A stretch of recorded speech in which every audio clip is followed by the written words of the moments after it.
कोने भैया रोपला आमुन जामुन, कोने भैया रोपल गुलाब गे माई।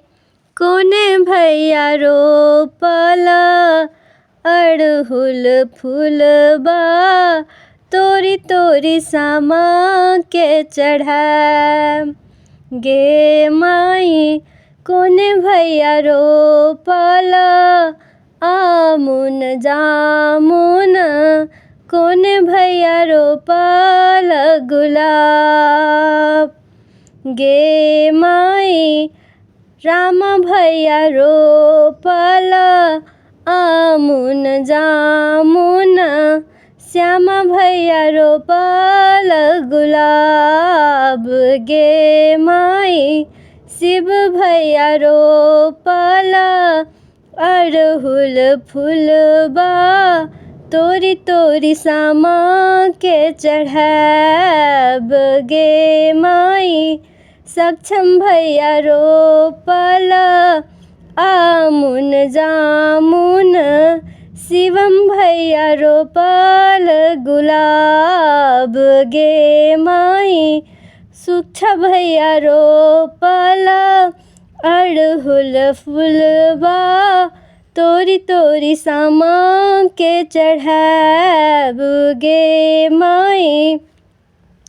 कोने बहिन तोरत आमुन जामुन, कोने बहिन तोरत गुलाब गे माई। कोने बहिन तोरत अड़हुल फूलबा, तोरी तोरी सामा के चढ़ाब गे माई। कोने बहिन तोरत आमुन जामुन, कोने बहिन तोरत गुलाब गे माई। कोने बहिन तोरत अड़हुल फूलबा, तोरी तोरी सामा के चढ़ाब गे माई। नेहा बहिन तोरत आमुन जामुन, पल्लव बहिन तोरत गुलाब गे माई।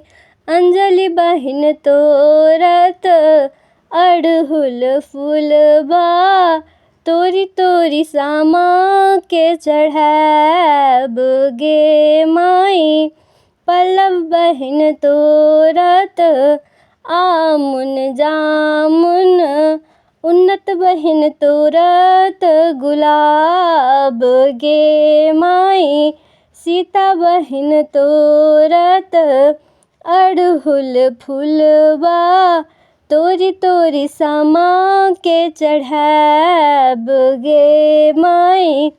जुगे जुगे जीवथु भैया दुलरुआ, भौजी के बढ़ुन अहि बात गे माई। जुगे जुगे जीवथु सबे भैया, भौजी के बढ़न अहि बात गे माई। जुगे जुगे जीवथु भैया दुलरुआ, भौजी के बढ़न अहि बात गे माई। जुगे जुगे जीवथु भैया से सबे भैया, भौजी के बढ़न अहि बात गे माई।